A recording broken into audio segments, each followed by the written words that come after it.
It's that time of year. Spooky things come out. Welcome to Blossom Your Creativity. This is Debbie. Let's see what I'm working on. Today, I'm going to make a cauldron. And I saw this little pot at the 99-cent store. And I thought, perfect legs for a cauldron. So I just painted the bottom part of the pot. And now I'm going to go ahead and cover those ridges with some air dry foam clay. Air dry clay? Yeah. Because we don't want ridges, that's not part of a cauldron pot. So here I am just rolling out this black clay I have. And my table's not long enough to, my workspace, I should say, is not long enough to make one full pass. So I'm going to do it in a couple series, which in hindsight wasn't the greatest idea, but you'll see why in a minute. So here I am just trimming down my pieces. And as you see, that clay, it comes apart pretty easy once you cut it. And so I'm just trying to trim up the edges just to get it, or rolling it out a little bit more just so I can get a little less thickness. I don't want it too thick, but then I don't want it super thin either. So here I'm just rolling out a little bit more, and then I'll trim it once again.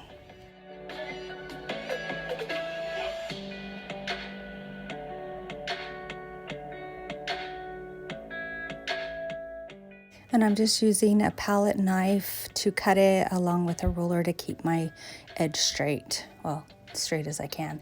So now once you have the size that you want, then the next step is to go ahead and glue it onto the pot. Now, again, in hindsight, so I'm showing you what I do wrong so you don't do it. Because there's all those ridges, a lot of that glue will just sit down in those ridges. So it probably would have been better to have put the glue directly on the clay and then attach it to my pot. It still worked out, but the next time I did something like this, I will just put it directly on the clay. And then once you put it on, you want to be super gentle, because if you press too hard, then the ridges that are underneath will come through. And there was one part on this clay, and you'll see it when I turn it. I do see a little bit of the ridge coming through, so I was super careful after that not to put too much pressure, because that's the whole point of covering it, is to get rid of those ridges.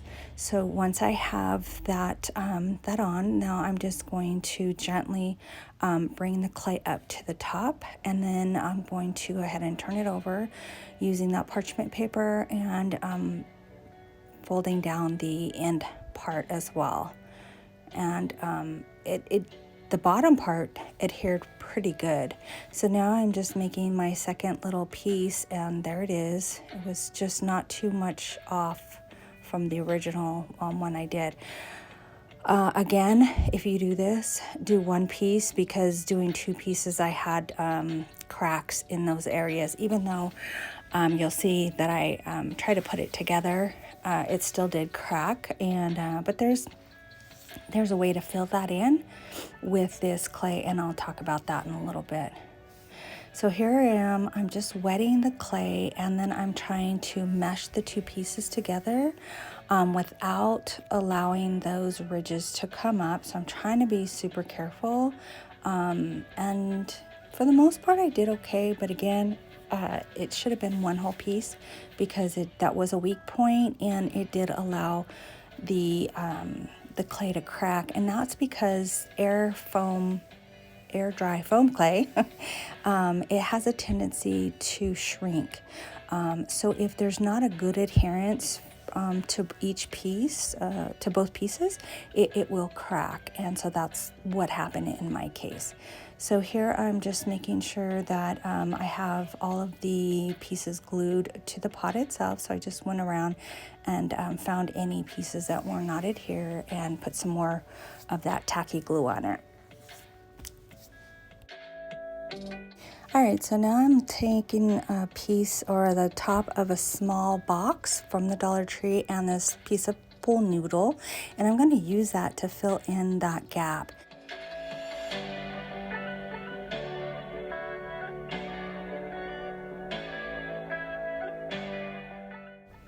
Now, if you notice that clay, it's more of a gray color. I'm not sure, it's not like a true black. So I had to go over the clay once it had dried and put or painted it with a black, and that gave it my true cauldron look.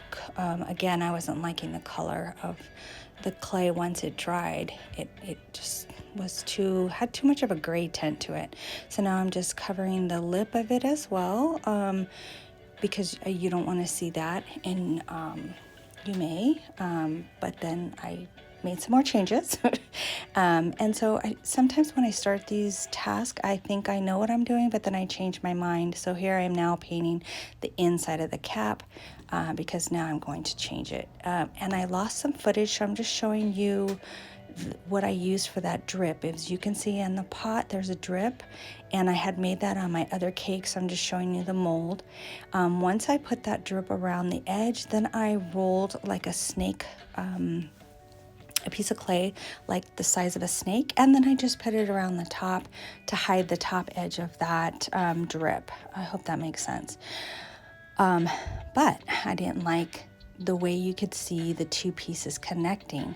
So I made this like glue, if you want to say, out of clay and Mod Podge, and I was able to cover up that line from the little snake part of the clay that I created, from the drip part. I wish I would have had a video of that, but unfortunately my battery on my phone went down and I didn't realize it wasn't recording, so sorry. So here I am just going to fill that in as much as I can. Again, I don't want to show that that's two separate pieces. I'm trying to create the illusion that it's all one piece.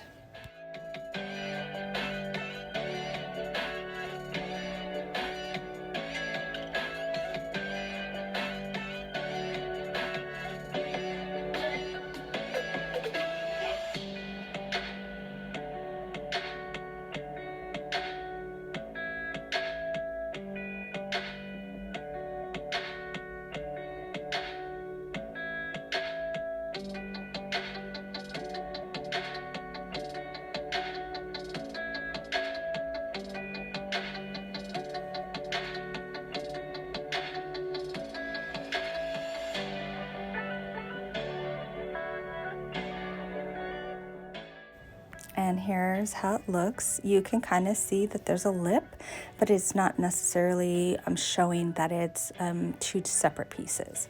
So now what I'm going to do is I'm going to create some bubbles, because you know when the witch is boiling her potion, there's lots of bubbles that occur in this cauldron.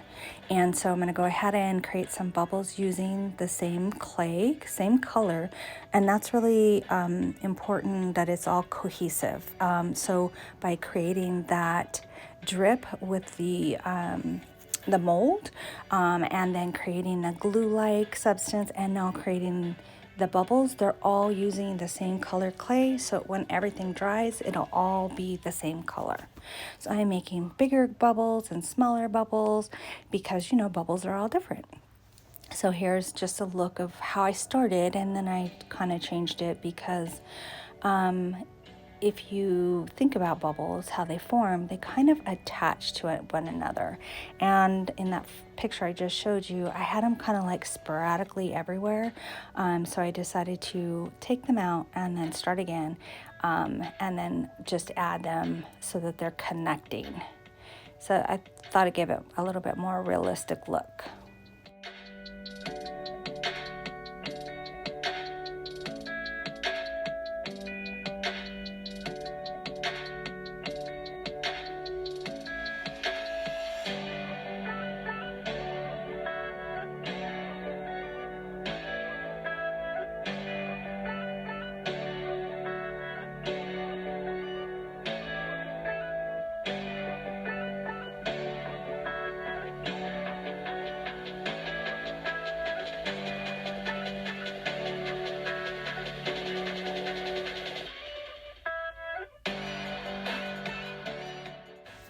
All right, so now I'm going to use this waterproof caulk and seal.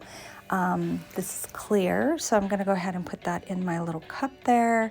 And then I'm going to use that same mixture, that glue-like mixture that I made with the clay and the Mod Podge, and add that to that caulking. And that's going to give me that same color hue. So, you know, this is really good. Again, using the same colors so that it all looks like it belongs together.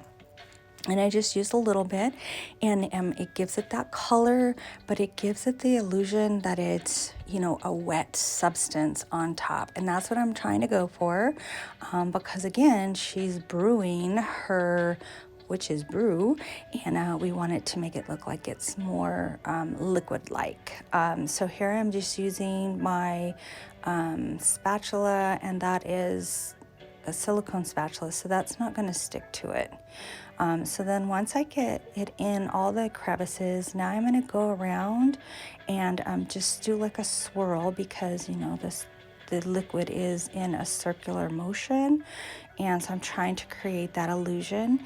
And then once I do that, I decide I'm going to put like circles inside of there, and I use just a little bit of black paint on the tip of that skewer to again make it look like there's some circular motions going on in there. Now I went ahead and did all that only to put bubbles on top. Not sure why I did that. If I were to do it again, I probably wouldn't put so many bubbles, because it really covers up my silicone work. But in person, when you look down inside, seeing the silicone in there, it does look pretty cool. On camera, I don't know that it's really showing up like that. But again, I had too many bubbles, so it's really hard to see it.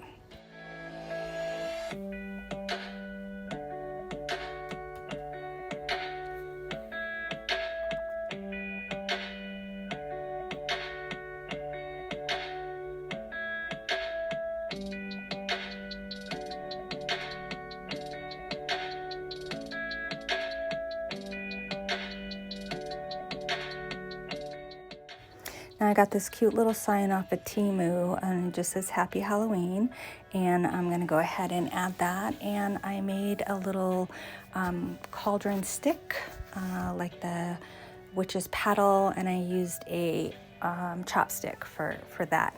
So that sign, I just used, oh, I guess I'm showing the stick that I had painted it, a couple different color browns, and then I just took a what do you call it, a standing stick, just to kind of tone that down.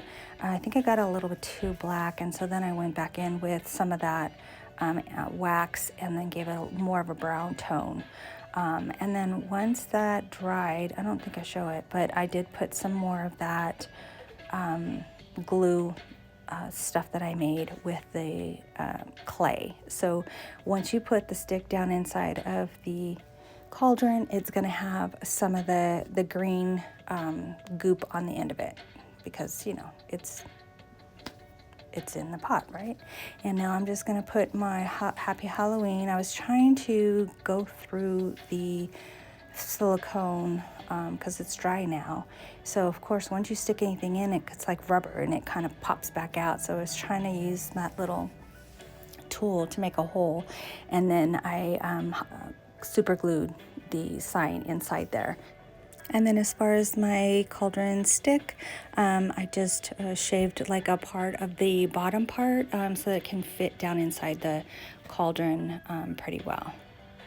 And here's a spooky looking picture of the cauldron. And then here is a picture of my cauldron with my cakes that I made the other day. So if you guys missed the haunted Halloween cakes, go back and check that out. And I also have a video of some ghost I created to put on the cakes as well. Thank you so much for stopping by to see my cauldron. I hope you guys make this, and if you do, tag me in it so I can see how you made yours. All right, see you next time. Bye-bye.